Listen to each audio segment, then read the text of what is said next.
Yang terhormat Pak Eka selaku peserta grup penggerak yang mana pada hari ini akan melaksanakan aksi nyata penyampaian desiminasi. Oh, ya.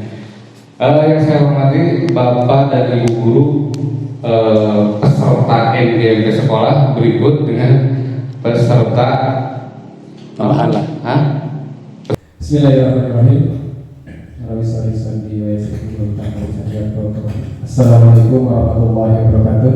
Waalaikumsalam warahmatullahi wabarakatuh. Alhamdulillah, puji syukur kehadirat Allah Subhanahu wa taala, kita semua dapat berkumpul di ruangan ini, di ruangan yang terbatas di kelas 8A untuk melaksanakan kegiatan desiminasi aksi nyata modul 1.4. Tak lupa salawat dan salam kita haturkan pada junjungan kita Habibana wa Nabiyana Muhammad Sallallahu Alaihi Wasallam. Mudah-mudahan kita bukan hanya mengaku umatnya, tapi juga diaku umatnya, sehingga nanti di yaumil akhir nanti memperoleh syafaatnya. Amin ya Allah ya Rabbal Alamin. Amin. Sebelumnya Bapak Ibu, terima kasih yang sudah dapat menghadiri kegiatan hari ini dalam rangka untuk SMP Negeri 2, ini dalam rangka kegiatan musyawarah guru sekolah gitu ya, atau MGMP sekolah gitu ya, MPR ya. Terima kasih yang sudah menyempatkan waktunya, Bu Nopi, Bu Erna, Pak David, Pak Ustadz, juga Pak Enan Topik, Pak Asep. Alhamdulillah bisa berkumpul di sini, dan juga terima kasih kepada rekan-rekan dari SMP PGRI Tanjung Sari, Bu Rina, Gita, dan Desi yang sudah menyempatkan hadir. Awalnya yang hanya mengajak-ajak dan sudah tertarik, terima kasih sudah bisa hadir di ruangan ini. Yang keduanya mohon maaf apabila dari segi jamuannya, dari segi pelayanannya, dari segi kenyamanannya untuk mengikuti kegiatan seperti inilah adanya di SMP Negeri 2 Tanjung Sari, dan seperti inilah mungkin nanti kegiatan MGMP ke depannya.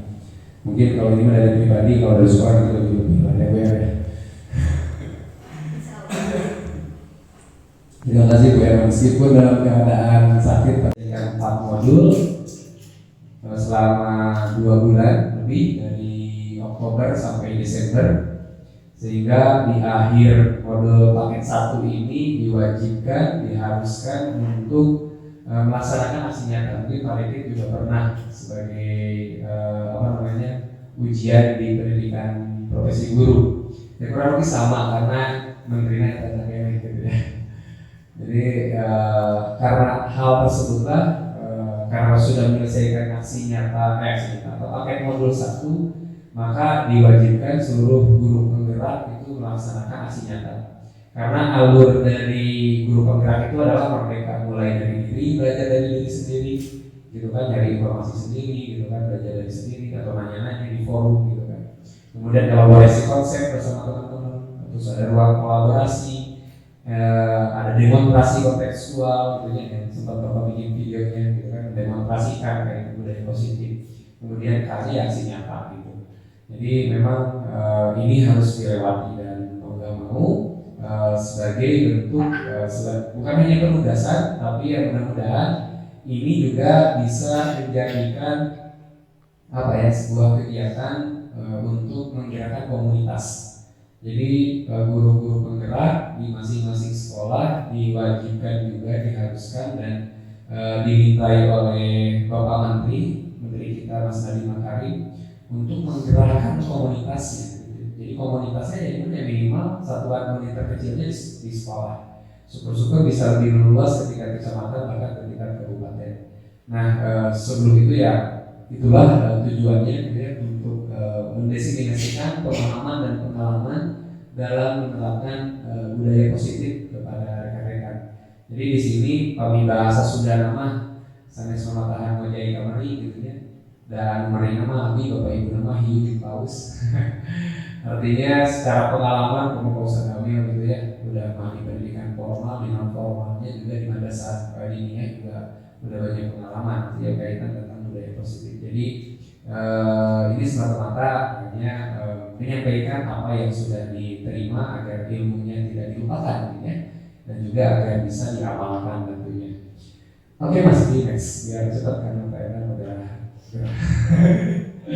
wah Pak Edan, mudah-mudahan kita sampai bisa setengah kilo lah gue. Bila kurang kayak berapa sedikit. Udah lanjut ya, salam. Semoga kita semua dalam keadaan baik. Dan ini modul disusun oleh saya sendiri di SMP Muhammadiyah di SMP Negeri 2 Tanjung Sari, kebetulan calon guru penggerak angkatan 7 di Kabupaten Bogor. Saya juga mengajak pengen semua yang hadir di ruangan ini, bukan hanya Bu Erna dan Pak Asep karena di beberapa hadir. Saya mengajak kepada semuanya, Bu Nopi, Pak David, Pak Enatopik, Pak Amir, Rima, Gita, Desi, nanti ada kesempatan untuk mengikuti pendidikan guru penggerak. Saya kan mungkin gitu. Jadi mau mendorong, mengajak, karena memang kalau misalnya tugas ya memang banyak gitu ya. Tapi lambat laun lah bisa dikerjakan bersama-sama dengan teman-teman. Alhamdulillah saya di angkatan 7 bersama komunitas di Tanjung Sari bersama Pak Joko, Pak Ade, Bu Ida, Bu Eda berkolaborasi bersama-sama ya untuk saling menguatkan agar bisa menyelesaikan pendidikan guru penggerak ini. Jika sama-sama yang mudah-mudahan nanti tidak terasa kayak kemarin dirasa berat melihat paket modul 1 aja udah ada 4 modul 1.1, 2, 3 dan 4. Kalau dilihat di awal memang tapi ketika udah nyampe yang terasa ada 1 modul, tinggal 2 modul lagi, tinggal modul 2 sampai dengan modul 3. Ini next mas. Jadi saya memang ditugaskan untuk dalam waktu 4 minggu menjalankan 2 hal. Yang pertama mengimplementasikan budaya positif itu sendiri, yang keduanya yang B-nya membagikan pemahaman dan pengalaman terpelajari kepada rekan-rekan, dan itu juga harus didokumentasikan. Ya, berbagi boleh dengan 2 mode, ada mode luring, ada mode daring. Awalnya mau pakai mode daring, tapi brosur sama fasilitator mengarahkan untuk secara luring karena PPKM udah dicabut, COVID udah dianggap nggak ada, jadi mau nggak mau sebisa mungkin secara luring biar lebih penyampaiannya secara langsung, tatap muka bukan tatap layar. Dan mohon izin Bapak Ibu juga kegiatan ini harus direkam karena sebagai bukti kegiatan ini sudah terlaksana, dan juga sebagai bukti juga nanti untuk pengiriman tugas melalui YouTube, dan linknya nanti disampaikan juga di PMM gitu ya, aplikasi Merdeka Mengajar gitu. Jadi mohon izin di belakang ketika mungkin untuk mengabadikan kegiatan ini. Oke, itu aja lanjut itu di PMM ya. Lanjut mas. Kemudian tujuan melaksanakan desiminasi ini, yang pertama tentunya kita sama-sama melakukan refleksi. Kemarin belajar di kelas 9 refleksi, akhirnya kita bercermin lah apakah berefleksi untuk melakukan dan mengembangkan budaya positif di dalam lingkungan sekolah. Jadi ada pertanyaan-pertanyaan. Jadi kita merefleksi apakah seperti apa nih budaya yang ada di kita.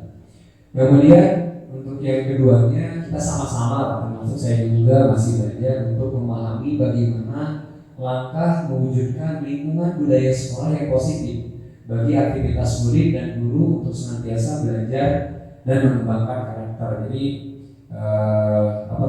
dengan hadirnya kegiatan desiminasi ini, mudah-mudahan ketika kita sudah memahami tentang kegiatan budaya positif itu sendiri, mudah-mudahan ada insight-insight baru, ada wawasan-wawasan baru, pemahaman-pemahaman baru yang mungkin merenyuh terhadap hati kita dan bisa kita implementasikan di kelas kita atau di lingkungan sekolah kita, atau mungkin juga ini bisa diadaptasi di lingkungan di rumah kita gitu ya, karena kita juga punya anak masing-masing gitu ya.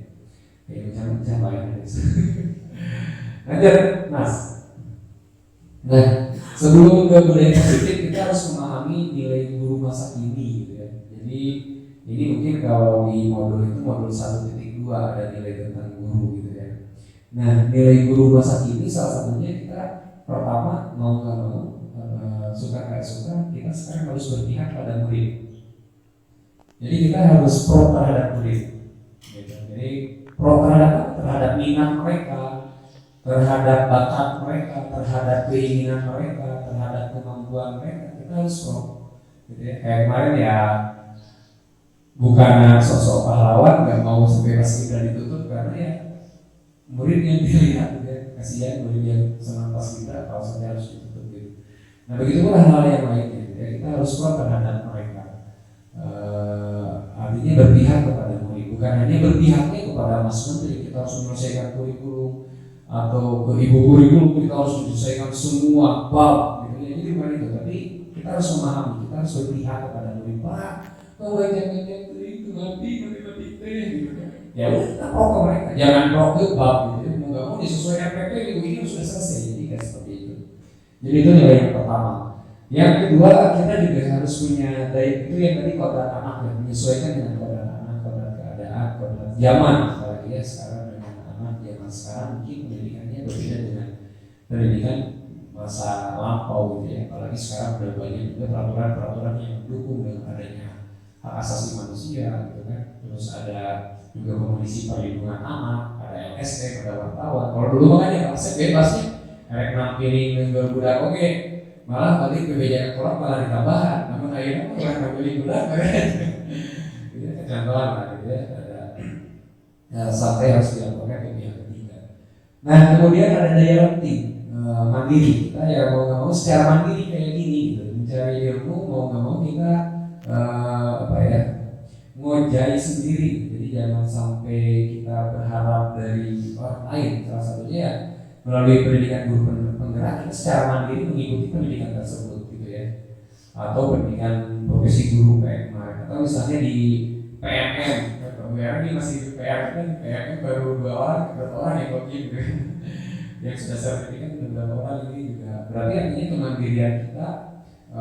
Saya kemarin juga udah download tadi di rapot rapot pendidikan SMP Negeri 2, ternyata di poin guru kemandirian untuk menambah wawasannya masih kurang, termasuk di kita kurang karena mungkin di PMM-nya kita sedikit sekali, apalagi keterlibatan di guru penggerak masih 0,01 berapa gitu. Jadi artinya untuk itu ya ini yang mendorong beberapa sekolah gitu, tapi saya pun ikut mendorong untuk bapak ibu yuk sama-sama kita belajar sepanjang hayat. Mudah-mudahan kita di guru dan di guru nawai diajar ya, ada anak-anak nih, ada 3 perwakilan anak kelas 7, 8, dan 9. Guru nawai kan kalau untuk belajar habis ngajar lanjut belajar. Mudah-mudahan ini nanti tertiru sama anak-anak itu, dengan anak-anak itu guru nanti biar semangat ya, kita juga harus semangat belajar. Kemudian reflektif, nah ini reflektif yang mungkin masih jarang kita lakukan gitu ya. Tadi sengaja saya di kelasnya Nilvi juga melakukan reflektif ya, pengen tahu bapak aja kemana sekarang Pak kayak hiburan ya gitu hiburan. Jadi kita perlu banyak-banyak bercermin, termasuk hari ini mungkin salah satunya tadi ada kegiatan refleksi. Kita bercermin sekolah kita budaya positifnya udah sejauh mana. Kemudian kolaboratif, ini mah udah kemampuan abad 21, bukan hanya untuk mereka peserta didik, juga termasuk untuk untuk kita. AC itu wajib kita implementasikan. Creativity, collaboration, communication, dan critical thinking. Jadi artinya untuk kolaborasi kita harus pandai-pandai berkolaborasi. Salah satunya yang mengajak dari SMPG ini berkolaborasi, juga mengajak kurikulum untuk mengadakan kegiatan ini, juga berkolaborasi, mengajak anak-anak untuk OSIS untuk ikut membantu mendokumentasikan. Ini juga bagian dari kolaborasi yang mungkin nilai kolaborasinya masih kecil, tapi untuk menjadi besar kita mulai dari yang kecil. Kemudian inovatif, daya lentur. Nah inovasi mungkin ini yang masih jarang hadir di kita. Jadi mari dengan kemandirian kita, kita melaksanakan inovasi terbaru. Apalagi ke depan sekolah kita di SMP Negeri 2 ini Goyang mohon izin, SMP Negeri 2 rencanakan untuk menjadi sekolah digital, karena di masing-masing kelas itu udah ada wifi-nya sendiri di pojok sebelah sana. Jadi artinya jangan sampai infrastruktur yang sudah terbangun gak kita manfaatkan gitu ya. Anak handphone udah hampir 100% per kelas, hanya 1-2 orang di kelas yang tidak menggunakan handphone. Guru semuanya punya perangkat gitu kan. Untuk koneksinya bahkan udah sampai 5G Pak Asep mengusahakan gitu ya. Kuotanya udah berapa giga Pak Asep? Bukan giga lagi, tera ya. Udah sekian tera gitu kan. Jangan sampai ini apa yang sudah dibayar pemerintah, yang didorong oleh Pak Asep untuk dibayar oleh pemerintah, dan kita manfaatkan. Mudah-mudahan melalui beberapa kegiatan-kegiatan seperti ini nanti ke depan bukan hanya infrastrukturnya yang terbangun, mudah-mudahan SDM-nya juga terbangun, sehingga output-nya, outcome-nya nanti di peserta didiknya kita bisa mendidik anak-anak sesuai dengan kuadrat zaman mereka gitu ya. Karena tantangan mereka di 2045, 2035 berbeda dengan tantangan kita hari ini gitu ya. Saya kemarin mengupload di status WA bahwa ke depan yang mungkin semuanya udah tergantikan oleh artificial intelligence. Tugas aja anak tinggal nanya ke EI bu, bikin skripsi aja udah nanya ke EI tuh. Anak-anak yang muda udah pasti paham nih. Untuk Karulia ya kita aja udah nanya gitu tentang untuk bikin karya ilmiah udah bisa dibantu dengan AI, bukan AI, misalnya AI, artificial intelligence. Jadi artinya ke depan ya kita juga harus mendidik sesuai dengan kuadratnya mereka nanti ke depan. Jangan sampai ya kita terbata-bata seperti hari ini. Mungkin dulu orang diajaran kolonial kan, termasuk bapak ya. Bapak diajarin sama kolonial nggak tahu nih bakal kayak gini. Kalau dulu bapak diajarin kayak gini, mungkin ajarannya seperti ini lebih luas gitu ya. Daya lakunya lebih lentur gitu. Cara batin kalau untuk lentur pisan gitu. Nah untuk bapak masih gitu. Mudah-mudahan ke depan ya kita bisa semakin lentur lah gitu, inovatifnya. Next mas. Itu dari dulu. Alur dari udah semua pasif dilanjut aja. Nah ini mungkin sebelum lanjut ini juga bagian dari budaya positif. Di kelas juga kita biasakan salah satunya untuk sama-sama membangun komitmen dengan anak-anak. Jadi bukan kita menetapkan peraturan, tapi kita buat peraturan bersama-sama. Jadi namanya sekarang kita buat kesepakatan kelas atau buat komitmen kelas bareng-bareng. Jadi kalau anak yang buat, kalau kita sama-sama yang buat, ya mereka pasti bertanggung jawab. Beda kalau misalnya udah ada aturan, mereka mau nggak mau pakai ada lagi ini ada apa? Nah jadi pasti itu gitu kan. Nah kalau sekarang kayak ini komitmen kita sepakati bareng-bareng gitu ya. Yang pertama mudah-mudahan bersiap dengan tulus dari kelas. Jadi yang pertama kelas kita ketulusan dan keikhlasannya dan kesadarannya untuk menerima destinasi ini. Baru yang kedua saya berharap mari kita sama-sama untuk kita fokus. Namun Pak Enak ya santai aja. Kalau misalnya mau sambil gambar aja berkarya gitu ya. Jadi ada dua kegiatan dalam satu momen gitu ya. Ini ada tinggal di kos saya yang lain gitu ya. Kemudian aktif jika nanti ada diskusi ya bersama dengan kita ya, kalau misalnya ada yang ditanyakan karena ada kemungkinan nanti ada perbedaan pendapat yang kita saling menghargai perbedaan pendapat tersebut gitu ya. Jadi membuka diri terhadap perbedaan dalam berpendapat, bertanya dan juga berbagi pengalaman. Jadi kalau Bapak Ibu juga ada pengalaman tentang budaya positif itu sendiri, karena ada kemungkinan kita baru dapat materinya padahal kita melaksanakannya. Kalau ada yang sudah melaksanakan ya alhamdulillah mari berbagi gitu ya. Jangan segan-segan untuk berbagi. Nah ini kita mulai dari refleksi kita ya. Kita mulai dengan refleksi atau kita mulai dari cermin kita. Kita ngaca dulu supaya kita tahu yang mau kita touch up yang mana ya. Kalau bahasa ibu-ibu touch up kan ya. Make up touch up sih. Jadi kalau yang ini kurang blasot kan yang tinggal belah sini di blasot. Kalau yang atas kurang merah disesuaikan sama yang bawah dimerahin kan ya. Jadi kita refleksi ya. Contoh di medianya Bu Emma semuanya itu refleksi ya. Luar biasa. Nah, bagaimana? Baik kita sama-sama yuk kita berdua. Bagaimana penerapan disiplin saat ini di sekolah kita masing-masing ya? Karena ada begini. Apakah sudah diterapkan dengan efektif budaya positif kita? Apakah semuanya sudah nggak ada yang kabur? Apakah sudah semuanya disiplin masalah waktu? Gitu kan? Bila belum, apakah efektif? Apakah sudah ya? Alhamdulillah kalau sudah. Kalau belum, berarti apa yang menurut Bapak Ibu masih perlu diperbaiki dan dikembangkan? Nah, mungkin dengan refleksi ini kita memahami bareng-bareng kira-kira apa nih yang harus dikembangkan? Kedisiplinan waktu kah? Mungkin ya termasuk kita yang mungkin kita harus bersiplin, anaknya nggak disiplin, mungkin karena gurunya juga nggak disiplin bisa jadi. Karena anak itu menggugur dan meniru guru. Ya termasuk bisa untuk Pak Asri Pak Eko. Anak merokok karena ada guru lagi merokok. Bukan guru minggu ya anak mungkin tajam karena guru lagi tajam. Gitu. Jadi kita mungkin harus merefleksi gitu kan apa yang sudah terjadi hari ini pasti ada sumbangsi dari kitanya gitu. Karena anak di sekolah yang tanggung jawab Bapak Ibu gurunya gitu ya.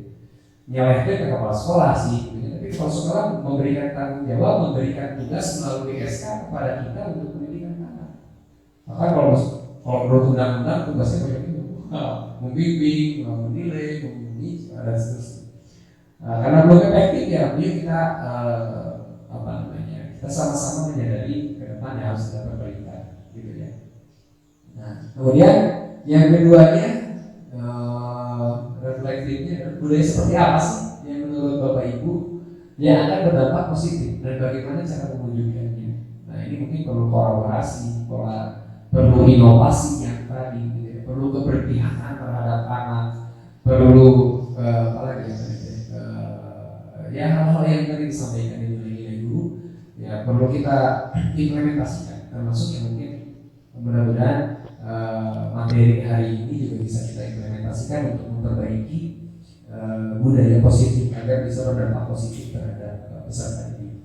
Nah salah satunya bagaimana cara mewujudkannya, mudah-mudahan materi yang hari ini bisa disampaikan bisa bermanfaat untuk menjawab itu gitu ya. Mudah-mudahan nanti di PGRI disiplin semua kerapihannya, rambutnya, sepatunya, touch up-nya, gitu kan, atributnya, waktu disiplin masalah waktunya termasuk kita di SMK juga gitu. Bahkan termasuk penggunaan handphone ini tantangan baru ya. Kalau kita pakai analisis SWOT, sekarang guru sudah banyak, buku sudah banyak. Tantangan kedepannya, tantangan kita, ancaman mungkin kita tinggal mandang ini ancaman atau tantangan. Apakah jadi ancaman atau tantangan di internet ya? Bisa jadi ancaman, bisa jadi tantangan untuk kita lewati. Oke Mas Andri, ya slide saya menit gitu. Lanjut aja lah, karena ini video lumayan. Nanti videonya cukup kita lihat aja. Nah ini eksplorasi konsep. Jadi tadi kan udah M-nya udah kita mulai dari refleksi. Sekarang kita elaborasi konsepnya. Ini kurang lebih ada sebenarnya ada 6, tapi sama saya dikerucutkan jadi ada 5 yang harus kita pahami agar budaya positif di sekolah bisa berdampak positif tadi. Yang pertama kita perlu memahami disiplin positif itu kayak gimana dan nilai kebajikan itu seperti apa. Kemudian ada teori motivasi, hukuman dan penghargaan. Jadi saya sudah menyampaikan kelas ini ya bahwa hukuman, penghargaan orang baik, tapi ada yang baik adalah kesadaran dari diri sendiri kan. Kemudian keyakinan kelas atau kesepakatan kelas kayak tadi komitmen kelas gitu ya. Kita sampaikan. Kemudian ada kebutuhan dasar manusia, jadi kita mendisiplinkan biar sesuai dengan memahami. Kita juga harus memahami juga kebutuhan anak-anak gitu ya, kebutuhan dasarnya.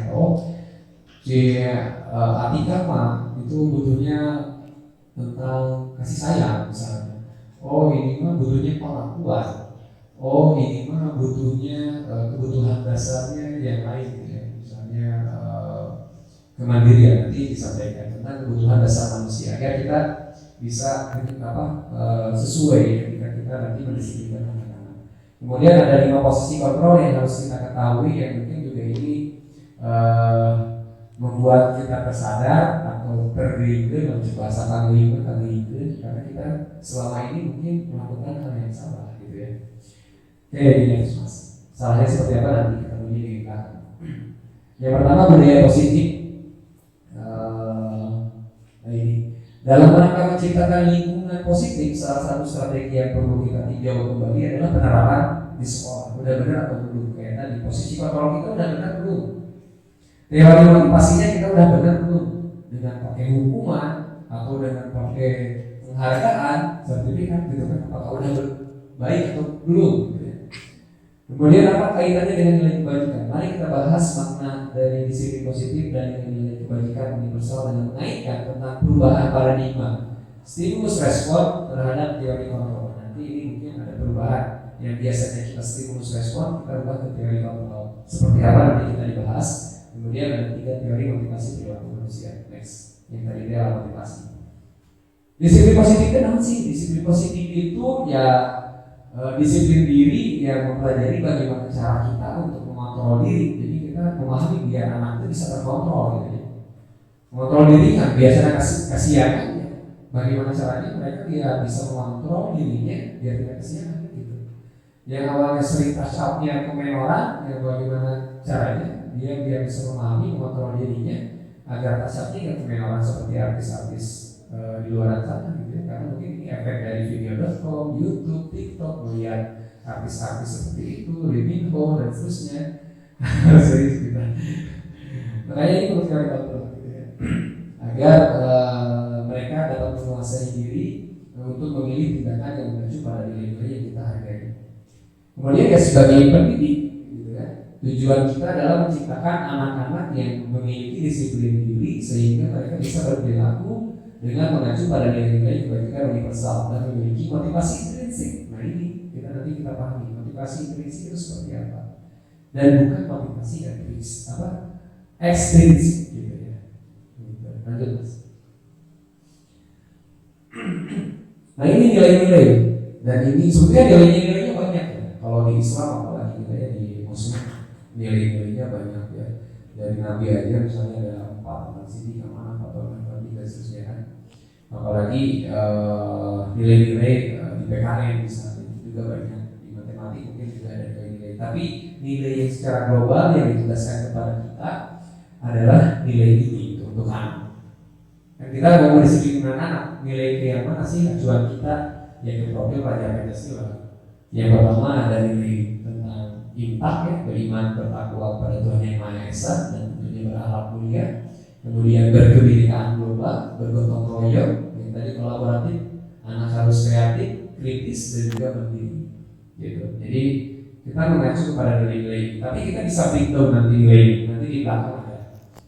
Lanjut mas. Mengingatkan kembali tentang nilai. Nah menurut Stephen R. Covey, jadi tentang tadi stimulus respon kemudian teori kontrol. Bila kita ingin membuat kemajuan yang perlahan-lahan, sedikit-sedikit, ubahlah sikap dan perilaku kita. Namun bila kita ingin memperbaiki cara-cara utama, maka kita perlu mengubah kerangka acuan. Ubahlah bagaimana Anda melihat dunia, bagaimana Anda berpikir tentang manusia, kita harus berubah. Ubahlah paradigma Anda, skema pemahaman dan penjelasan aspek-aspek tertentu tentang realitas.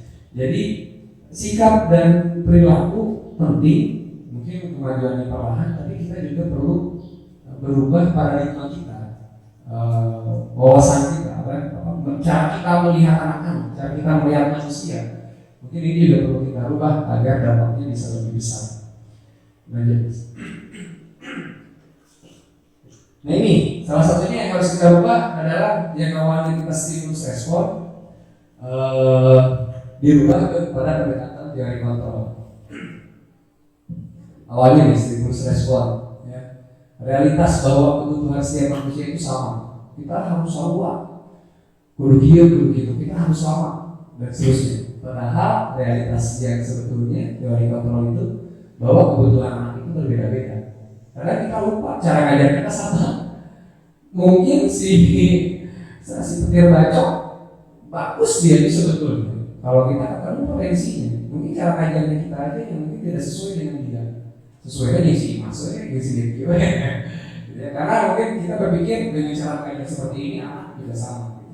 Nah mungkin ini makanya ada yang namanya pembelajaran terdiferensiasi ya. Nanti itu Bu Era yang memahami. Jadi ada pembelajaran yang mungkin berbeda-beda. Ada anak yang suka dengan bercerita seperti ini, ada anak yang suka dengan video. Itu namanya tadi bapak nanya video ya dia. Ada anak yang suka nunjuk ke depan, bukannya kelasnya 3, ini kelasnya si berita. Dia dengan kinetis. Gitu. Jadi kita harus memahami kebutuhan anak-anak itu berbeda-beda. Kemudian semua orang melihat hal yang sama, padahal setiap orang tentang dari orang itu memiliki gambaran yang berbeda. Kita mencoba, kemudian yang ketiga kita mencoba mengubah orang agar berpandangan sama dengan kita. Nah ini nggak bisa. Ya kita mungkin nanti setelah ini ada pandangan yang berbeda, makanya di awal tadi saya sampaikan bahwa kita harus memahami apakah ada perbedaan pendapat. Jadi harus jawab, harus gitu nggak boleh. Makanya termasuk saya pun mencoba sekarang dari kontrol kelas. Dulu video harus kurang, sepatu kan kantung gitu kan. Nilai kan harus idealis, PKM doang, dulu nilai PKM. Ya udah kita memahami, mencoba memahami kita menyesuaikan perbedaan pendapat hal-hal seperti itu. Jadi ini termasuk untuk di Mas TV dan kita juga harus memahami ya kebutuhan anak berbeda-beda dan pandangan orang juga berbeda-beda. Kemudian perilaku buruk dilihat sebagai sebuah kesalahan. Itu di stimulus respon. Tapi kita lupa bahwa setiap perilaku itu pasti mereka punya tujuan. Mungkin dia kesiangan itu pengen diperhatiin. Karena orang tua nanti dibedakan wae. Mungkin dia tak pengen diperhatiin, dia punya tujuan. Makanya nanti kebutuhan dasar manusia. Ya mungkin kita perlu pendekatan. Mungkin ya kayak gimana? Anak punya wae apa wae perlu perhatian. Makanya gua perhatiin kan dia. Gua perhatiin. Oh pengennya kayak gini ya udah saya akui. Gitu ya. Anak yang senang aktif dia setika. Semua liburan dia ikut gitu kan. Mungkin kita harus perhatikan, mungkin dia butuh pengakuan. Ya, jadi kita setiap perilaku anak mungkin ada yang kelebihannya, pasti ada yang mendasari, ada yang melatar belakangi, dan itu semua memiliki tujuan. Kemudian hal yang lainnya, orang lain bisa mengontrol kita. Itu salah. Kita bisa mengontrol imas, itu salah sebenarnya mas. Nah ini bapak sendiri ngomong ya, motivasi dari dalam. Sebenarnya bisa merubah imas, bisa merubah etika, itu adalah diri mereka sendiri. Kita hanya perlu menyadarkan. Jadi bukan kita yang dirinya di laptop.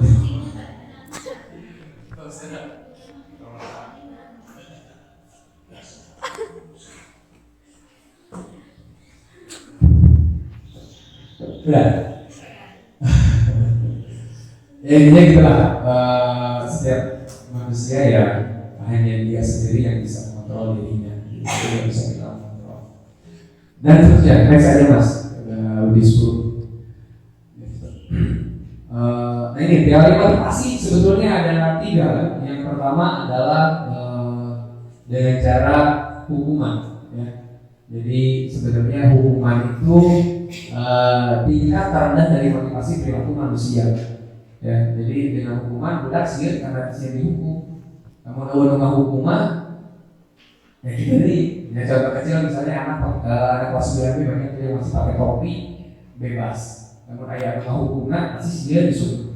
Nggak ada penghukumnya dipakai ini. Artinya ya berarti nggak timbul kesadarannya. Jadi perubahan dia hanya saat ketika ada hukuman itu saja. Hanya takut karena hukuman saja. Ketika nggak ada peraturan yang bisa menghukum dia, ya dibablas ya. Contoh sekarang udah nggak ada lagi tuh tilang-tilang di jalanan karena semuanya berbasis setiap tilang ya mas ya. Itu di Bandung banyak orang nggak pakai helm. Padahal harusnya helm ini yang dibuat kesadaran karena kebutuhan dasar manusia, banyak manusia itu sama. Tapi karena nggak ada kesadaran, nggak ada pendidikan untuk kesadaran itu, ya karena lalu ada polisi saya pakai helm. Polisi jadi bukan ini kan. Itu jadi motivasi terendah. Termasuk mungkin di sekolah ini salah satu motivasi yang paling rendah gitu ya. Tingkat terendah dari motivasi perilaku manusia. Next mas. Yang kedua penghargaan ya, dengan penghargaan imbalan gitu ya. Jadi saya ngasih ini bukan imbalan kok ya supaya naik kalian gitu karena di awal ada ikut diseminasi dapat strike enggak gitu kan. Ini hanya semata-mata dia bisa belajar sambil mendengarkan karena mendengarkan pun karena butuh energi gitu ya. Nah termasuk anak-anak kalau misalnya dibiasakan, wah sob bisa baru gimana 10.000, ya mungkin anak bisa lagi karena uang 10.000 ya ketika nggak ada 10.000 nggak akan maju. Ya termasuk hari ini, gitu kan?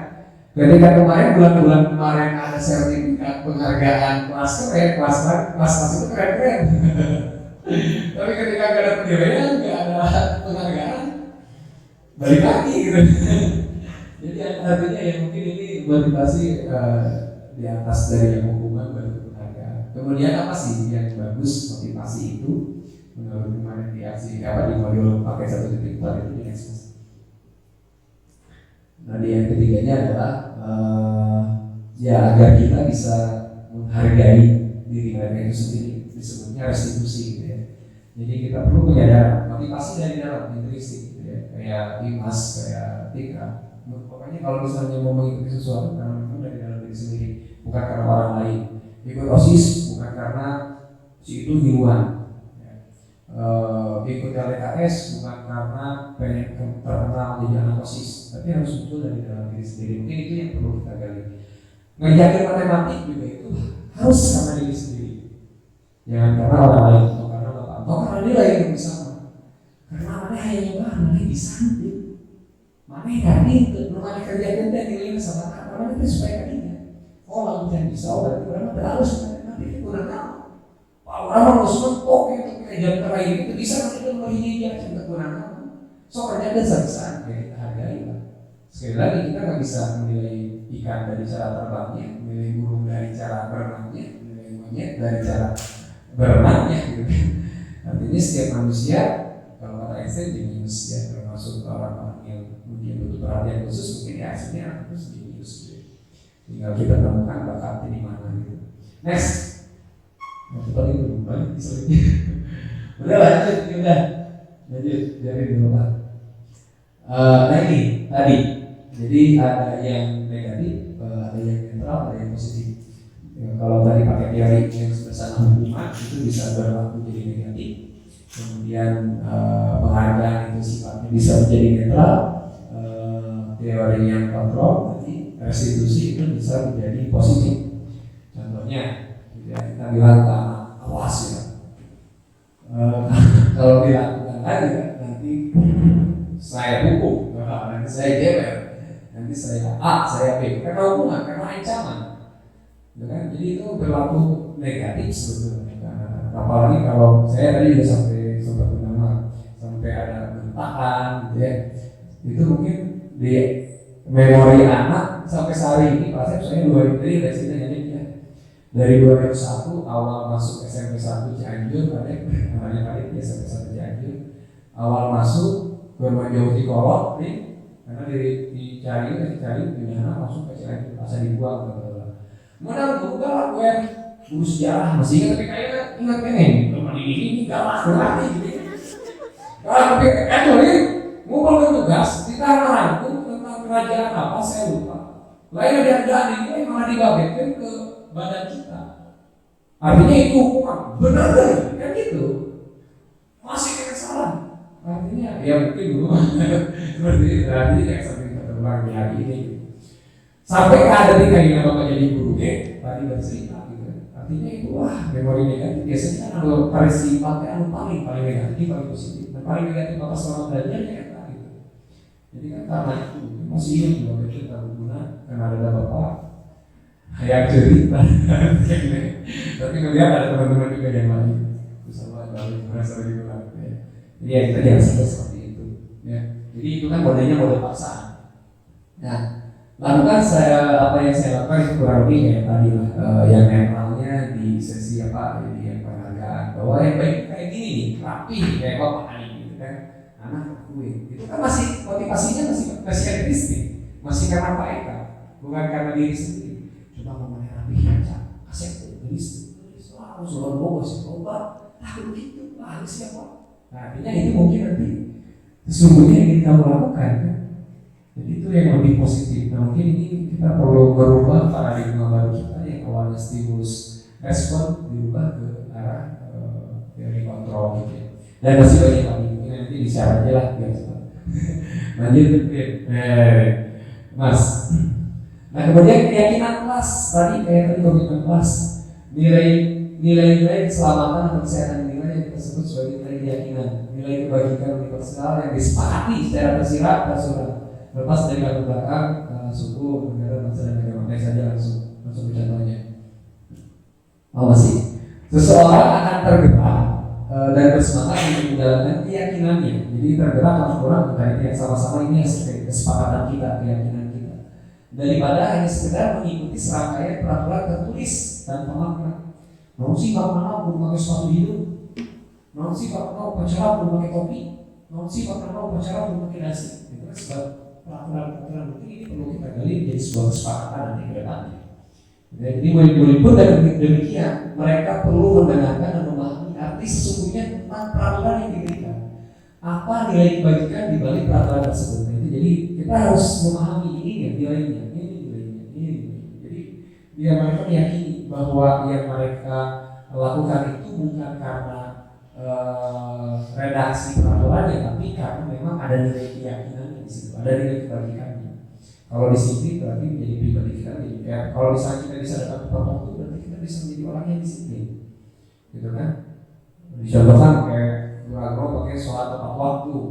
Kalau misalnya mau ada masjid sholat berjamaah derajat nanti kan sekian derajat 27 derajat yang besar. Nah betul di dalam waktu di ayo kan misalnya kalau misalnya ada keyakinan sampai ke arah sana. Lanjut mas, biar coba. Nah contoh keyakinan kelas kita buat bareng-bareng sama anak-anak, mungkin konsepnya bisa kasih tulis atau misalnya kita kasih link kalau misalnya mau berbasis digital, anak suruh nulis apa yang mereka perlukan. Saya Pak perlu belajar, Pak saya perlu senang, saya perlu melakukan mengerjakan tugas biar A, B, C. Saya perlu saling menghargai, saya perlu dihargai. Mungkin nanti bisa kita gali bahwa nilai itulah yang harus kita yakini, kita sepakati agar nanti di peraturannya bisa sesuai dengan tindak lanjut mereka. Kemudian keyakinan kelas 5, contohnya kelas 1 lah, anak-anak biasanya di kelas 1 kurang lebih kayak gitu. Kalau kelas 5 misalnya selalu bersikap positif, senantiasa menjadi yang terbaik, percaya menghormati orang lain. Kalau misalnya di kelas 7 kita harus saling hormat. Terus kalau misalnya kita bekerja harus seperti apa. Terus juga tentang diterima dan dimiliki, bahwa semua barang itu milik kalian ya. Ini harus dijaga bersama-sama. Jadi intinya kita harus memahami bahwa ada sebuah nilai yang harus kita yakini bersama. Saling menghargai itu tadi ini ya, saling menghargai sama-sama. Bapak menghargai kalian sebagai anak, pun perlu menghargai Bapak sebagai guru. Kalau misalnya kalian menghargai Bapak berbicara, Bapak lagi bakal menghargai kalau kalian nanti bertanya. Gitu kan, kurang lebih kayak gitu. Jadi kita harus ada saling nilai yang kita yakini bersama. Kalau misalnya kalian Bapak Solo juga bisa Bapak tuh, yuk bareng sama-sama. Kalian bisa rapi yuk sama-sama, ini Bapak rapi, gitu kan. Kita yakini bersama bahwa rapi itu baik, karena Bapak rapi, gitu kan. Makanya Bapak itu waktu dan seterusnya. Artinya ke arah sana. Jadi harus ada nilai yang kita sepakati bersama-sama bahwa kita keren bukan ya jargon yang gue atau di SLPGRI jargon masih berlaku nggak? Saya harapkan secara berdasarkan budaya itu bukan hanya jargon, ya kan? Ya, harus kita implementasikan. Saya harapkan secara berdasarkan budaya itu di SMEPI wali kan, karena yang diciptakan. Jadi ya bukan hanya jargon, dia kita tanamkan nilai itu. Anak itu ya lambat tahun meskipun agak sulit dan yang ketiga kita paham bahwa setiap anak berbeda. Mungkin ada perubahannya yang akselerasinya cepat. Ya mungkin karena dia mah gigi 5, motor ninja. Tapi kalau bisa udah mah kayak aja gigi ke motor berek ya mau berarti cuma tujuan disiplinnya ya. Langkahnya kita harus berprogram. Yang penting kita terus mendorong anak-anak ke arahnya ke arah sana nilai. Kalau ketika terbang ke arah mereka ini jadi mengenal ke arah mereka gitu. Oke lanjut. Ada ini Pak misalnya. Nah ini tadi udah ada nilai. Sekarang anak dibuat hormatnya tampaknya seperti apa sih? Tidak apa seperti apa? Contohnya ada hormat itu ya kan apa? Hormati waktu. Menyapa teman guru di setiap hari. Jadi kalau misalnya ketika pulang atau masuk saling mengenal. Jadi sedikit pohon di jalan buat kayak saling. Ayo sih. Jadi sempat kayak dikeluar ada kalau pati beli. Kan contoh ya kalau kita saling memahami bahwa ada yang kurang kita perbaiki. Tidak gampangnya kayak gimana, tapi kalau untuk hormat ya sering hadir terlambat, termasuk misalnya kita sebagai guru ya kita tidak harus mencapai dan tepat waktu. Kemudian tidak tak acuh kepada teman dan guru. Ada anak biasanya mengacuh atau yang saudara itu kadang yang ketika pulang Assalamualaikum warahmatullahi wabarakatuh. Ya saling baik dari teman-teman yang langsung kan. Ya kita perhatiin suatu saat yang kita ajak ngobrol nanti untuk sih karena dari kita atau kemana mungkin ada salah bapak mungkin karena kamu acuh ke bapak. Ya mungkin itu juga perlu perhatian. Jadi kita perhatiannya mau ke anak yang terlalu baik aja gitu, yang kurang baik ini kita perlu perhatian. Karena kalau dari instruktur dan fasilitator guru yang baik, guru yang mengenal semua murid-muridnya, bukan hanya beberapa. Kalau beberapa itu kurang baik, apalagi kalau tidak mengenal sama sekali muridnya, kemarin nilai gitu, bisa jadi banyak nilai, berkoordinasi harus nilai digoreng, gitu kan. Jadi lanjut, kurang lebih sama lah, bekerja sama lah. Lanjut mas, tentang bekerja harus menyimak khususnya rasa memiliki melibatkan diri sebagai kelompok tidak mengecilkan satu sama lain. Ini perlu kita kita sampaikan mungkin nanti di belajar kelompok Mas besok. Lanjut, masih lanjut ini tentang nilai. Intinya seperti itulah nilainya. Nah termasuk ini juga membuat kesepakatan kelas dan nilai. Kita tanpa nilai anak-anak guru teh tugasnya nomor, anak tugasnya nomor, guru teh tugasnya bukan apa, anak itu tugasnya bukan apa. Dan guru itu tugasnya ya mendidik, oke bapak ngajar, oke bapak didik, oke bapak jawab pertanyaan. Pak, guru teh lagi menyakiti, Pak, guru teh lagi memaksa. Nah ini bisa ke rumah ya orang tua, saya terus sekali. Pak, guru anak-anak teh enggak terus guru teh bukan untuk merapikan barang-barang gitu dan seterusnya. Guru tugasnya bukan itu harusnya murid, ini harusnya murid. Murid tugasnya belajar, mencoba dan seterusnya. Jadi kita buat sepakatan. Oh ini loh tugas kalian, ini tugas kita sebagai guru. Jadi kita sama-sama kita jalankan tugas dan fungsi kita yang sudah kita sepakati. Teknik tiga kalian itu bisa oke, ya udah kita laksanakan kalau kayak gitu misalnya.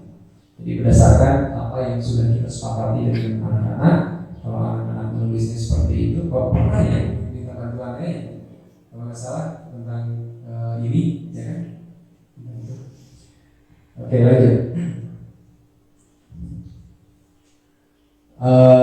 Nah ini 5 kebutuhan manusia atau kebutuhan anak gitu ya. Kita harus memahami bahwa anaknya ada yang membutuhkan kasih sayang, rasa diterima, belonging gitu ya. Apalagi di kita pun kan Bapak bukan pengen membuka keadaan di sini ya, seperti yang kita tahu lah di Selawani gitu ya, mungkin juga di Sinarasari kurang lebih sama. Banyak yang orang tuanya belum kenal, banyak yang mungkin kawin cerai, ada yang mungkin ditinggal sama orang tuanya, tinggal sama neneknya. Mungkin ini ya ada anak yang kasih sayang dan cara diperhatiannya di sekolah. Ini perlu kita rangkul. Kemudian ada yang juga perlu berpuasaan, contoh sih puasa ya. Astagfirullah. Astagfirullah. Baik, bagus, tapi itu bagus nih, gak apa-apa, gitu kan. Tapi kadang ada juga, oh bu, ulang ya si mas mencari mah, itu bagus tuh. Memahami mas itu kan, gitu, itu bagus, gitu kan. Jadi ada anak juga yang butuh power, gitu kan. Kebutuhannya kekuasaan. Ada juga anak yang kebutuhannya bertahan hidup. Jangankan untuk kekuasaan untuk yang lainnya, untuk bertahan hidup aja susah gitu. Rek mah dana sosial, rek mah ke bayar uang kas OSIS, ke beli ID card atau ke banyak lah, kerja jam lain itu kita goceng, rek mah itu bukan kumpul, kalau masalah, bukan ada kan, ya. Jadi artinya ya kita harus memahami sampai sejauh itu. Jadi bapak sampai terharu sampai pada anak, sampai memahami sejauh itu. Ada yang memang dikasih, ada yang memang dari segi kemudian ada yang memang kasih tugas kan. Itu luar biasa. Kemudian ada yang anak yang butuhnya fun, senang. Ada juga yang terakhir anak kebutuhannya kebebasan. Jadi masing-masing anak yang tadi kita perlu memahami kebutuhan anak itu kan beda-beda, nggak sama. Nggak semua anak kebutuhannya matematik, nggak hanya kebutuhan anak itu semua butuh belajar doang. Tapi ya anak punya kebutuhannya masing-masing dan harus kita pahami ini gitu nanti ke depan. Ya lanjut. Seorang guru, orang tua ataupun atasan dapat melakukan kontrol. Nah ini tentang dari kontrol. Ada 5 posisi kontrol, ya. 5 posisi tersebut adalah tentang penghukum, membuat merasa bersalah, juga ada yang posisinya sebagai teman, ada sebagai memantau atau monitoring, ada juga sebagai manajer. Nah mari kita tinjau lebih dalam 5 posisi kontrol ini. Yang pertama tentang penghukum. Ya, biasanya termasuk api gue sebelumnya sebagai ya sekarang kemarin di awal-awal ditugaskan sebagai mahasiswa pembina kamu ya kan kita lari lah kita yang terakhir itu suruh baca Al-Quran ya, awalnya kan sampai sejauh itu tapi ketika menyadari ya udah kan konsepnya udah dirubah ya dan kemudian ya yang menghukum ini bisa menggunakan hukuman fisik maupun orang-orang yang dari posisi penghukum senantiasa mengatakan bahwa sekolah memerlukan sistem atau alat yang dapat menekan murid lebih dalam lagi. Menekan tapi dampaknya ya tadi ya seperti yang sudah disampaikan tentang dari hukuman dan penghargaan bahwa dampaknya hanya sementara. Kemudian ada juga posisinya yang membuat merasa bersalah. Nah, misalnya Bapak juga pernah sih, saya kecewa sama kalian. Nah, contohnya itu merasa bersalah, saya kecewa sama kalian. Udah capek, udah gini, kalian mau itu karunia kalau Bapak. Itu kan membuat merasa bersalah mereka. Aduh, salah berapa, mau gitu deh Pak. Ini dia seperti ini. Tak bisa lain waktu buaya. Karena ternyata yang membuat merasa bersalah itu sama. Ternyata motivasinya egoistik, dia karena merasa bersalah kepada Pak Eka dan dia melakukan sesuatunya bukan karena dirinya, tapi karena Pak Eka-nya atau karena padadannya, atau karena kesiswaan, atau karena pembina OSIS, atau karena Bu Hermanya, atau karena kepala sekolahnya. Jadi sebesar mungkin berarti nanti motivasi itu sebenarnya muncul dari diri sendiri. Jadi bukan dengan cara menjadi membuat orang bersalah, ya. Sebisa mungkin tidak seperti itu. Next. Biasanya orang yang tua pun kita kesana juga, ya di rumah. Ya aku memang kecewa, bapak mereka dipanggil ke sekolah mereka kita simpan di sana. Wah, itu karunia Pak. Nah, berarti itu masalah. Belum masalah. Ada juga guru yang bertindak sebagai teman. Ini flawless banget lah ini. Ini mungkin di satu sisi bisa baik, bisa positif, di satu sisi juga bisa bernilai negatif ketika kita bertindak sebagai teman. Mending kalau dengan bertindak sebagai teman, motivasi intrinsik muncul. Tapi kadang-kadang menjadi teman, kalau enggak ya santai, mereka santai, jadi gitu kan. Karena udah terlalu dekat gitu, terlalu pendekatannya pendekatannya terlalu nggak ada batas gitu. Kalau nggak ada batas ya ini juga bisa bernilai tidak baik gitu ya. Bahkan berbahaya, cenah kalau di SMA gitu kan. Gitu kan.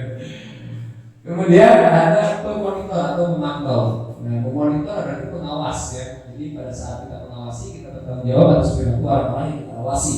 Jadi memantau berdasarkan aturan-aturan konsekuensi. Jadi mengawasi, oh CEO salahnya ini, berarti nanti hukumannya ini, konsekuensinya ini. Itu memonitor saja, pengawasan. Dan itu juga kurang baik. Nah, yang terbaik adalah posisi yang terakhir, yaitu kita bertindak sebagai manajer. Jadi ketika kita menjadi seorang guru, ketika ada anak yang memang dalam tanda petik butuh perhatian, yang tadi perhatian yang bisa karena kebutuhan yang macam-macam, kita sebisa mungkin apa menjadi teman, menjadi pemantau atau apa, sebisa mungkin menjadi manajer. Itu posisi terakhir. Posisi manajer adalah posisi mentor, di mana guru berbuat sesuatu bersama dengan murid. Yang kemarin saya bapak bikin video bahwa menyadari kalau kamu telat karena apa, karena kesiangan karena apa, dan seterusnya. Jadi mencari solusi dan murid dapat menemukan solusi yang permasalahannya sendiri. Jadi ketemu solusinya sendiri. Nah, itu sih kieu masalahnya apa kieu. Orangnya mana orang kieu masalahnya dia. Nah, nanti dia ketemu solusinya. Ya termasuk kayak kayak kemarin dia sempat ngomong, oh masalahnya ini, ketemu solusinya kan. Pada ini alhamdulillah di sini tetap aktif, di sini tetap aktif, semua kegiatan Garuda bisa mengikuti. Ini awalnya bukan awal tenaga Garuda. Gitu. Jadi kita bimbing karena untuk menemukan solusinya sendiri, gitu ya. Jadi itu intinya. Lanjut mas, terakhir kayak gitu. Nah ini pembagiannya lah. Dari 5 posisi tadi, 5 posisi penghukum, pembuat merasa bersalah, teman, pemantau dan manajer. Jadi indikasi atau identitasnya ada kemungkinan gagal ketika perilaku kontrolnya itu kita menjadi penghukum atau membuat orang bersalah. Jadi perilaku kontrolnya negatif, bernilai negatif. Yang positif ya itu adalah yang sebagai teman, pemantau dan juga manajer. Itu ada indikasi identitas berhasil atau sukses. Tapi yang 4, penghukum sampai pemantau yang ketiga, motivasinya itu masih motivasi eksternal, motivasi dari luar, mungkin karena peraturan, karena penghargaan, karena sertifikat, karena nanti bisa dibilang keren, karena guru, mungkin karena seseorang, karena pacar, gitu. Nah itu masih motivasinya eksternal. Jadi Jadi yang bagus itu kontrol diri, yang motivasinya intrinsik. Jadi salah satunya posisi kontrolnya adalah dengan menjadi seorang manajer. Perbuatannya seperti apa sih kita sebagai guru? Tadi materinya guru. Karena kalau kita menjadi pemukul, menghardik, menunjuk-nunjuk, menyakiti, menyindir, gitu kan. Kalau yang membuat merasa bersalah, berceramah, menunjukkan kekecewaan yang mendalam. Kemudian yang menjadi teman, membuatkan alasan-alasan untuk murid-muridnya. Memantau, mengukur dan begitu, wah saya menang, pakai topi, poinnya 5.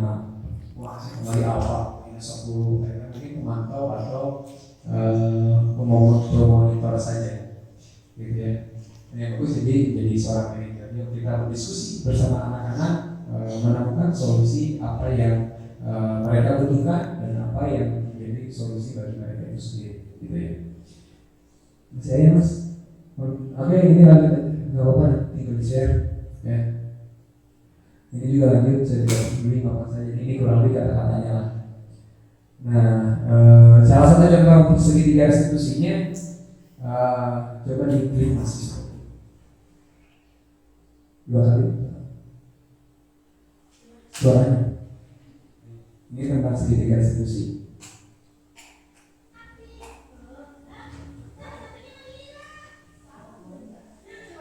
Mas cekcok ya. Iya kayak di YouTube kebuka dia kan. Itu tadi.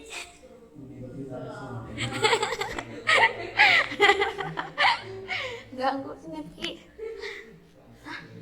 Latihan. Bapak mau latihan silat? Nih, gantian. Gantian kawan. Atipan payak. Ya. Atau gini, ini. Nah ini Bapak Ibu sebagai contoh tentang segitiga restitusi terakhir termasuk.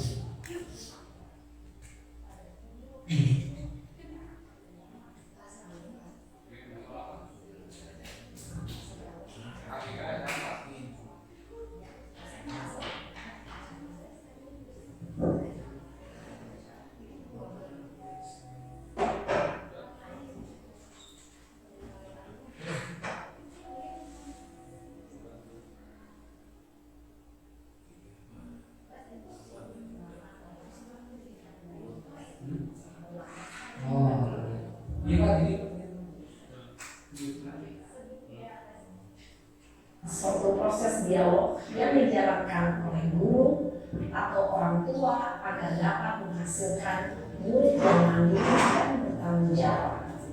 Pada saat guru di posisi manajer, aspek yang dikembangkan pada murid adalah motivasi intrinsik, sehingga penanaman nilai-nilai kebajikan dapat tumbuh menjadi suatu kebiasaan positif yang akhirnya membentuk karakter murid. Proses dialog ini terdiri dari 3 langkah yang digambarkan pada ketiga sisi pada segitiga restitusi. Sisi pertama adalah menstabilkan identitas. Sisi yang kedua adalah validasi tindakan yang salah. Dan sisi yang ketiga adalah menanyakan keyakinan. Ibu dan Bapak Guru, berikut ini akan ditunjukkan bagaimana seorang guru berada dalam posisi manajer menggunakan penerapan segitiga restitusi.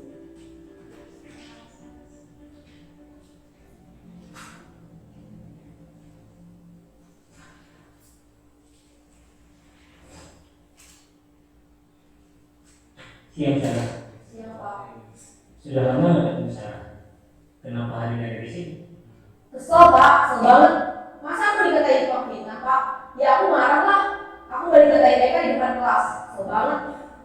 Oh begitu. Ya pasti kamu marah dan kesal. Bapak juga akan marah apabila ada yang menuduh Bapak seperti itu. Kemudian pada saat itu kamu mau melakukan apa?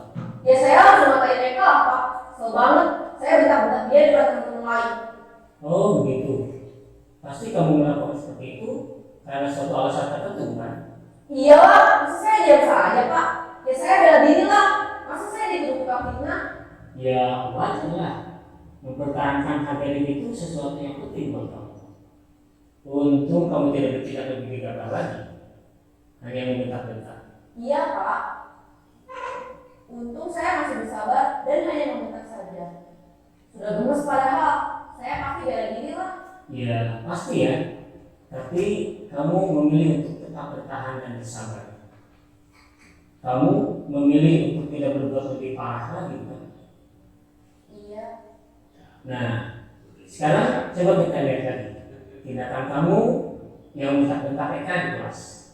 Tindakan kamu itu kira-kira sesuai dengan keyakinan kelas atau prinsip kamu tidak?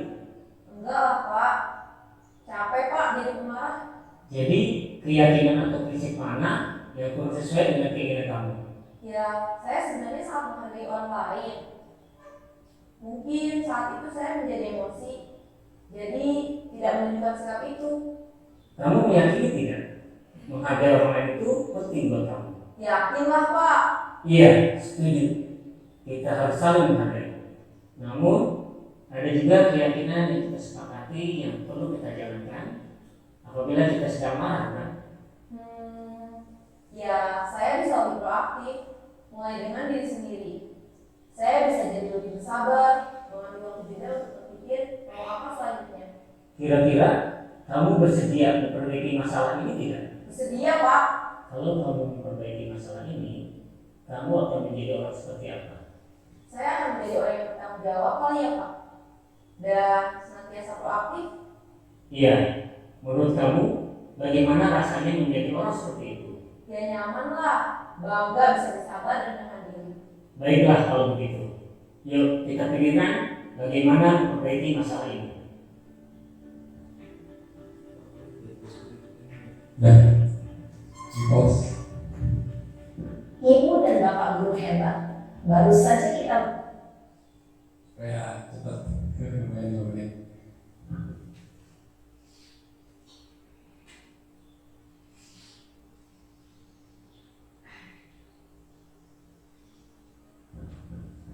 Oke, Bapak Ibu, itu adalah contoh ketika yang tadi ya, perannya menjadi seorang manajer bukan sebagai penghukum. Namun penghukum pasti punya bujuk-bujuk, wah masih SP, lo dipanggil orang tua, gitu kan? Atau ya banyak lagi lah yang mungkin bisa lakukan kalau misalnya bukan fungsinya sebagai manajer. Makanya kita perlu memposisikan diri ketika ada di posisi 5 kontrol itu sebisa mungkin jadi seorang manajer kayak tadi gitu. Biar anak bisa menemukan solusinya sendiri, menyadari kesalahannya sendiri, motivasinya muncul dari diri sendiri. Kurang lebihnya kayak gitu. Jadi inti dari pertemuan hari ini adalah tentang menerapkan budaya positif agar anak itu bisa muncul dari motivasinya dari dalam dirinya sendiri, bukan dari orang lain. Karena yang tadi dari 5 posisi kontrol yang empat itu motivasinya eksistensi. Kurang lebihnya seperti itu. Next. Nah ini sedikit refleksi di akhir. Kalau tadi di awal kita sudah juga refleksi untuk sekolah kita, dan ini refleksi akhir adalah refleksi kaitan pendidikan Hajar Dewantara, bahwa di masa lampau ya pendidikannya yang menuntun, pendidikannya yang keras, pendidikannya yang pedas. Negara itulah ya, angkatan kita masih kayak tampar ya, tapi seiring berjalannya waktu, pendidikan di masa kini ya anak lebih kritis, pada di ujungnya kritis gitu ya. Kita perlu kolaborasi, nggak lagi bertindak sendiri-sendiri, dan juga kita harus sering-sering berreflektif gitu ya. Udah baik ya tadi kita bisa men-touch up kemampuan kita sebelah mana yang belum baik. Oh mungkin public speaking-nya yang kurang baik, oh mungkin pendekatannya yang kurang baik gitu ya. Oh mungkin penilaian saya kurang baik. Nah itu juga sebagai bagian dari refleksi. Jadi jangan ayo ya orang teh sadar we halus pada apa ya cilun mengatakan era. Ayo we orang lupa kan nyantai gitu pada apa gitu ya gitu. Kan era gitu. Jadi itu pendidikan masa kini. Kita banyak-banyak berkolaborasi, makanya saya mengajak nanti kita berkolaborasi bareng, bergotong royong untuk meningkatkan sekolah ini menjadi lebih keren. Kalau di jadi saya dalam satu bagian ya. Kemudian yang di depan nanti di masa depan targetnya di 2045 di Indonesia mereka 100 tahun. Kemudian udah lebih humanis yang selamat dan bahagia atau lebih ekonominya kayak gitu untuk refleksi kita dan kita memahami ke depan itu harus seperti itu. Next gitu. Nah ini juga masih terakhir potret budaya sekolah kita, bahwa dulu ya tadi dengan cerita yang tadi, dengan narasi yang tadinya deh pengalaman bapak seperti itu gitu kan. Nah, itu di zaman dulu kita masih kayak zaman aja sebenarnya tahun 2000-an ini dan lagi kelasnya. Kebayang zaman Pak Asep, Pak Hamstad, mungkin lebih keras lagi gitu. Ya, nah makanya ini kita refleksi sekarang, apakah potret kita mendidik sudah banyak berubah? Kalau sudah sejauh mana? Apakah masih sama kita menggunakan siswa kayak kita menulis di bawah? Ya sama, saya masih kurang lebih seperti itu, kita merefleksi gitu kan. Atau mungkin makanya mari ke depan kita jadikan pendidikan kita lebih baik lagi. Jadi intinya ya kita sama-sama, saya ingin mengajak tadi ada kolaborasi, kita sama-sama menjadikan SMPTN 2 ini menjadi lebih keren, agar lebih intinya bukan kok banyak dimuridnya dikenal masyarakat, tapi intinya biar peserta didiknya bisa menjadi orang yang bermanfaat, berguna bagi masyarakat gitu ya, selamat dan sejahtera di masyarakat gitu. Itu mungkin terakhir terima kasih. Ya itu mungkin Pak Sep, punten penyampaian lebih 15 menit. Nah memang kalau di slide yang asli itu 90 menit. Itu juga banyak yang skip. Jadi untuk nuhun Bapak Ibu, itu penyampaian diseminasi saya hari ini kaitan budaya positif. Untuk lebih lanjutnya, kalau misalnya ada diskusi maka dipersilakan kembali kepada Bapak Moderator, Pak MC, ke Pak Asep. Silakan.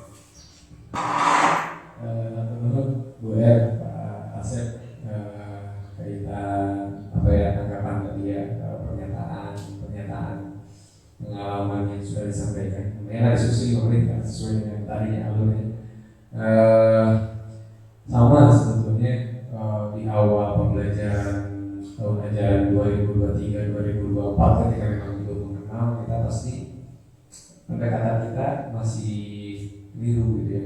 Makanya saya sangat sepakat, makanya sengaja dibikin slide khusus bahwa kalau dengan sikap dan perilaku kita ya perlahan perubahan. Tapi kalau dengan cara pandang kita yang benar, gitu kan, bahwa kita kan salah dengan stimulus respon selama ini, makanya kita perlu dikontrol gitu kan, berubah ke arah sana. Kalau misalnya itu signifikan, dan ya mungkin kita kalau kita banding kenapa kita di sini tertinggal, kalau misalnya kita salah startnya sama seperti Indonesia dengan Singapura, dengan Malaysia dengan tapi sekarang kita malah tertinggal dengan Malaysia, katanya Singapura dan seterusnya.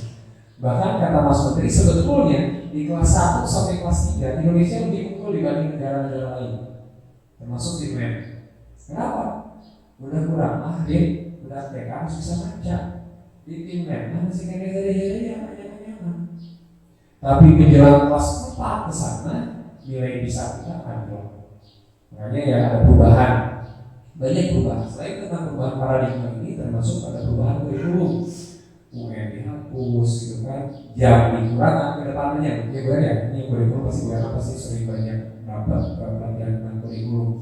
Jam dikurangi, yang awalnya matematik 5 jam jadi 4 jam, sejam. Jadi apa selama ini proyek gitu? Nonton juga tadinya gitu, atau apapun itu. Ya artinya anak butuhnya loba, bukan hanya butuh matematik doang, butuh fun juga, butuh senang juga. Kata Pak Setnya harus bosan berarti orang gitu kayak gitu. Jadi artinya arahnya ke arah sama gitu. Jadi kita jangan alergi dengan namanya perubahan. Gitu. Kalau nggak mau berubah ya mulai perubahan kita udah lagi gitu. Bakal gitu kan. Nah itu bakal tertinggal gitu. Apalagi kalau melihat IPM kita. Anak-anak sekolah kita desa Selawangi jauh kalau apalagi bandingin Indonesia dengan negara lain gitu ya. Tapi kalau bandingin apple to apple, kota dengan kota, Jakarta bisa menang sebetulnya gue RTL nya bisa menang. Kalau yang diukurnya Jakarta, saya diukur bisa contohnya kurang gitu. Kalau kita bandingin dengan Jogor, RTL nya juga jauh, kita masih 7, mereka udah 9, hampir 10. Jakarta udah 12, 13 sudah banyak yang lulus SMA gitu kan.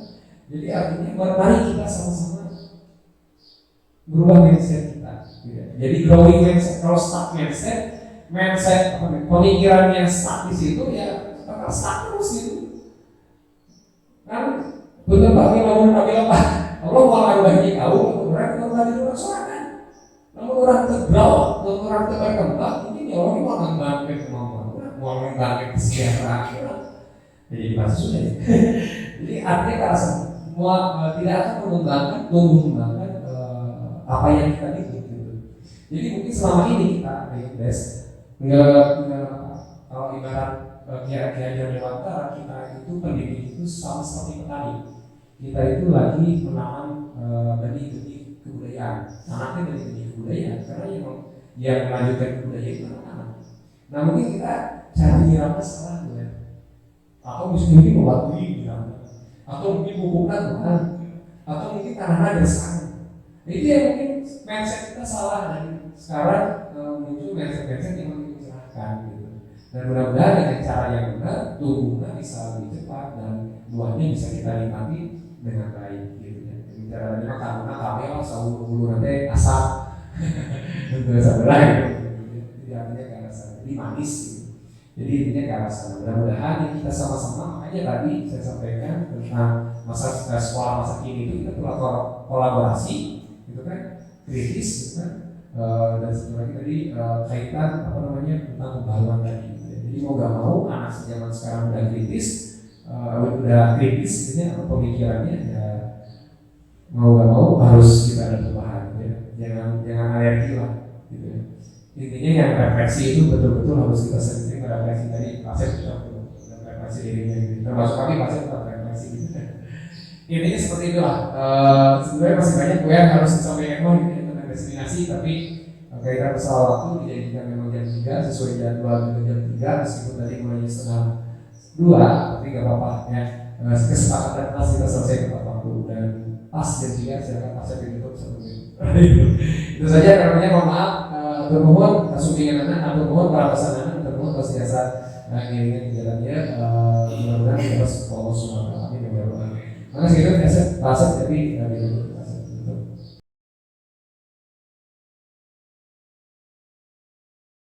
Assalamualaikum warahmatullahi wabarakatuh. Nama saya Novita Wulandari.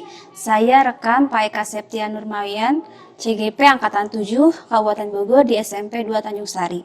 Saya sangat sepakat apa yang disampaikan Pak Eka mengenai budaya positif atau kedisiplinan di SMPN 2 Tanjung Sari, di mana peserta didik di SMPN 2 Tanjung Sari ini masih belum memiliki motivasi dalam diri sendiri ketika mereka melanggar aturan, ketika mereka mematuhi aturan, mereka masih ada rasa takut ya dalam hukuman ataupun hal lainnya. Begitupun ketika peserta didik melakukan pembiasaan hal-hal positif masih menginginkan penghargaan ya. Belum ada motivasi dalam diri mereka sendiri. Untuk itu apa yang telah disampaikan Pak Eka membuka paradigma baru atau pengetahuan baru khususnya untuk saya pribadi, untuk guru-guru di sini juga, di mana ketika kita melakukan disiplin itu harus dari diri sendiri gitu ya. Demikian testimoni dari saya. Terima kasih. Wassalamualaikum warahmatullahi wabarakatuh. Assalamualaikum warahmatullahi wabarakatuh.